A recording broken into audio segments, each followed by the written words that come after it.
Hello, BookTube. Welcome to Lizziefaye Loves Books. I'm Elizabeth, and it is Saturday, so it's time for Friday Reads. Yes, I'm doing my Friday Reads again on Saturday because yesterday I had the privilege of working all three of my part-time jobs, and I wouldn't have had time to film if I had wanted to. And I didn't really want to for two reasons. I had scheduled the Amish and April Readathon to go from Friday to Thursday so that, I would be done in time for Friday Reads, but I didn't start reading my Amish books until Saturday. So I really needed an extra day to, which really wasn't an extra day. I needed all 7 days to get read what I wanted to read for the readathon. So since I got to the end of Thursday and I still had a half of a print book and one full audiobook that I wanted to read, I decided to just go ahead and finish out a full 7 days, and which was, that ended then last night, and come to you today with my wrap up for the Amish and April readathon, and then to tell you about what I'm reading today for the Deweys readathon, and what I hope to finish before the end of May, which is Monday. Before the end of April. The end of May. I've still got a little time for that. So anyway, I finished a total of 8 books, 8 Amish themed books for the Amish and April readathon. Now, before you get too excited, 2 of them were abridged audio, so they were about 3 hours, and I was even able to speed that up a little bit, at least for one of them. And then one of them that I read in print was a very short novella, and the other print book was a middle grade book.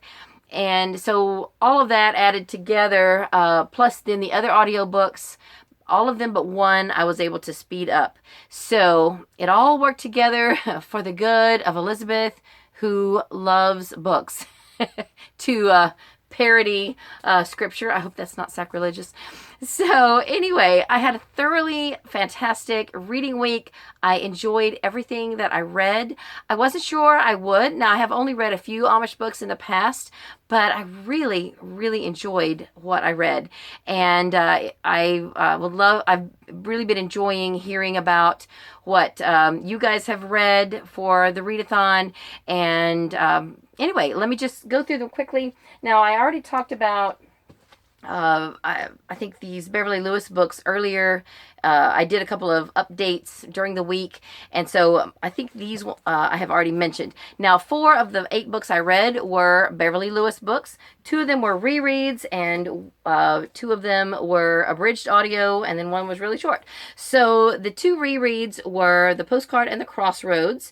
I listened to the full version of this because it had been so long since I had read it, and then I listened to an abridged version of this. The first one here, the Postcard, is on the romance Audible romance package. So if you subscribe to that, you can get this one free. This one I listened to the abridged version on Hoopla because I didn't want to use a credit. I remembered some of it, so it was fine just listening to that on abridged version. The Sanctuary, according to Goodreads, this is part of the same series, but it's actually really not. I've noticed that there are some Christian publishers who will put certain authors' books together in collections, and maybe even some, a variety of authors into a collection. And I think that's just a promotion to try to sell more books, because this was not related to the story of the first 2. Now, the Postcard and the Crossroad are a duology. They are definitely related. This one was a totally separate story about a young woman who is running from someone, and she hides out in Amish country. I listened to an abridged version of this, but I would love to go ahead and read the full version. I thought it was great. I really did enjoy it. It was intriguing. It was suspenseful, and I thought it was excellent. Then in print, I read The Sunroom by Beverly Lewis. Not technically an Amish book, but there is an Amish doll in the story and here on the cover. An interesting fact about Amish dolls that you may or may not know is that the Amish do not put faces on their dolls. It has something to do with the commandment about graven images, and they believe that if you put a face on anything that's handmade, that's not a real person, then that is breaking that commandment. So that's the reason. This is a story about a young girl whose mother is ill, and I forget who gives her the doll. I think it's a neighbor who is Amish that gives her the doll, and so she's able to talk to it through just to kind of pour her heart out, because she's upset that her mother is very ill and there's not anybody else that she can talk to because her mother's in the hospital. She can't visit her mother on the floor she's in. She's not old enough to go there, and so she's able to talk to the doll, and it's just a really sweet, heartfelt story. I'm not going to tell you how it ends. It's just really nice, and I thoroughly enjoyed it. I think it's partially autobiographical, because Beverly Lewis did grow up in Amish country. She knows a lot of Amish people, very familiar with the culture, and I think for that reason, her voice rings true to to be able to write about Amish subject matter and Amish people and their culture and their lifestyle, because she's very familiar with it. So anyway, so I read 4 books by Beverly Lewis. Then I read 2 cozy mysteries, both on audio. The one on audio CD, I had to start it right at the beginning of the week because I didn't have an ability to speed it up. So I mainly listened to it in my car until the very last few tracks of the last disc. I brought in the house on Thursday night so I could go ahead and finish it up. This is by Isabella Allen, Murder Plain and Simple. It's the first in the Amish Quilt Shop mystery series. Not a lot of quilting going on initially, but towards the end there's a little bit more as things are progressing in the story. I thoroughly enjoyed it. My favorite character is the dog. This poor little pathetic dog. His name is Oliver. He's a city dog, and he is afraid of everything country, especially birds. Ducks, geese, anything, robins, sparrows. He is just afraid of birds, and he's pathetically adorable, and I just thought he was so sweet. This, I think I already talked about the premise of this in a previous video, so I won't spend any more time on that. I did discover, though, that this author, Isabella Allen, is a pseudonym for Amanda Flower. So she wrote this one too, Assaulted Caramel or Assaulted Caramel. This is the first in the Amish Candy Shop mystery series. I didn't start this one until a little later in the week, so I did speed it up just a little bit, and I was able to listen to it more places. I wasn't just limited to the car. Had I realized initially that these were the same person, I would have shied away from reading them at the same time, because there were quite a few parallels, just a lot of similarities, and there were some things, I would be listening to one and I would be thinking, wait a minute, I thought the sheriff's name or the deputy's name was this. And I'm thinking, oh yeah, that's the other book. So I don't think I will continue to read the series simultaneously. I need to pick one or the other and go with it and finish it and then come back to the other one, because there are some similarities. But I thoroughly enjoyed both of them. Assaulted Caramel is about a New York chocolatier whose grandparents are Amish, and they run an Amish candy shop. She learns that her grandfather is ill, so she goes to, I believe they live in Ohio, Harvest, Ohio, to help out with the shop. And of course, while she's there, a murder happens, and then she's a suspect, so she can't leave, and it just goes on from there. So it was really good. I also read a middle grade mystery. I read a Nancy Drew book that takes place in Amish country. Who knew? Actually, my friend Colleen knew that there is a Nancy Drew book that takes place in Amish country. This had lots of Amish elements. Nancy, Bess, and George go, and while they're solving a mystery, they stay with a couple of different Amish families. And there's several Amish characters. There is some Amish phrases throughout the book. It fit in perfectly with the rest of my reading this week, and I'm so glad that I found it. I would highly recommend it. I don't think I ever read this one as a kid. It's The Witch Tree Symbol, Nancy Drew, number 33 by Carolyn Keene, and I recommend it.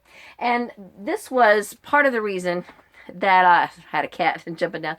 This was part of the reason that I wanted to go ahead and finish out and do a 7th day for the readathon for me, because I was only half done with this by the end of the day on Thursday, and so I needed yesterday to go ahead and finish it up, and so I was able to take it to work with me and finish it no problem. Now, I had finished all of my audiobooks by the end of Thursday, but this was really calling my name, and I really had wanted to read this earlier in the week, so I decided, even though it's a 9-hour audiobook, by speeding it up, starting it at the beginning of the day, I actually finished it at 10 p.m. last night, and I thoroughly enjoyed it. This was my favorite read of the week. I loved it. You can see the wide range of characters here. We've got a couple who are in marriage counseling, trying to find something to do together. A biker dude who is he's been counseled to try to find his inner creativity. A widowed second grade school teacher who's got a young baby and wants to finish the quilt that his wife started for their daughter. A preacher's wife who is having some issues with their church, and things are not going completely smoothly with her husband's ministry, and is just trying to kind of get away from that and find a creative outlet. And then Star, whose real name is Beatrice. She is a aspiring songwriter and singer, and she's not feeling the love and support from home that she needs. Her grandmother has passed away. Her grandmother wanted her to take this quilting class, and so she's here. And then we have Emma, who is the teacher of the class, who is the main Amish person. This is not necessarily an Amish book, but it does, most of the story takes place in Emma's home, and she lives next door to her family, her daughter and her daughter's family. Doesn't want to be a burden to them anymore. She's widowed, so she decides to start teaching quilting to try to, to pay her own way. There is another Amish character, Lamar, who is kind of a love interest for Emma, although Emma does not want anything to do with them. They're both widowed, and so Lamar keeps trying, he's knocking on the door every other day, wanting to give her something or take her somewhere, and she just wants to be left alone and is not interested in a relationship. So it's a really fun dynamic. We get to learn all the backstory of all the pupils, the students from the quilting class, the quilting club, and then you learn how everything is resolved and how they progress through the book. I thoroughly enjoyed it. I really, really thought this was a great book, and I'm excited to know that there are 2 more in the trilogy. So I have them. I've showed them, and I showed them in an Instagram challenge. We have the Tattered Quilt. Hang on one second. Sorry, Emily needed something. So anyway, get these backwards. So I have the Tattered Quilt is the second one, and the Healing Quilt is the third one.